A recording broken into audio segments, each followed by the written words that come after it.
بلوچ یکجہتی کمیٹی کی مرکزی آرگنائزر ڈاکٹر مارنگ بلوچ گزشتہ رات عالمی میگزین کے پروگرام میں شرکت کے لیے امریکہ جا رہی تھیں، مگر انہیں کراچی ایئرپورٹ پر حکام نے روک لیا۔ اس سارے معاملے پر کراچی پریس کلب میں ڈاکٹر مارنگ بلوچ، سمیع الدین بلوچ، لالا وہاب بلوچ اور انسانی حقوق کے رہنما قاضی خضر نے ایک مشترکہ پریس کانفرنس کی۔ پریس کانفرنس کے دوران مارنگ بلوچ کا کہنا تھا کہ انہیں بین الاقوامی ایونٹ میں شرکت کے لیے امریکہ جانا تھا، مگر انہیں روک دیا گیا۔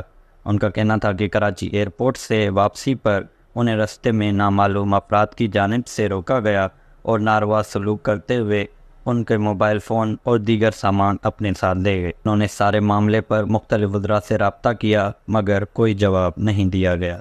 سندھ پولیس کو کس نے یہ آرڈر دیا کہ آپ صرف ایک گاڑی جس میں 3 خواتین بیٹھی ہیں جائیں میراسا کریں، جائیں ان کو تھریٹ کریں اور ان کے ساتھ وہ رویہ اختیار کریں جو جانوروں کے ساتھ بھی اختیار نہیں کیا جا سکتا؟ تو اس وقت سے لے کر اب تک ہمارے ساتھ کوئی رابطہ نہیں کیا گیا، اور ہم نے رابطہ کرنے کی کوشش بھی کی جو منسٹر صاحبان ہیں، لیکن ہمیں کوئی رسپانس نہیں دیا گیا۔ میرا پاسپورٹ اور میرا موبائل فون ابھی بھی سندھ پولیس کے پاس ہے۔ مارنگ بلوچ کا کہنا تھا کہ ایسے ناروا سلوک کے خلاف عدالت سے وہ رجوع کریں گی اور ساتھ ہی FIR بھی درج کروائیں گی۔ کیمرہ ٹیم کے ساتھ جواد علی، وش نیوز، کراچی۔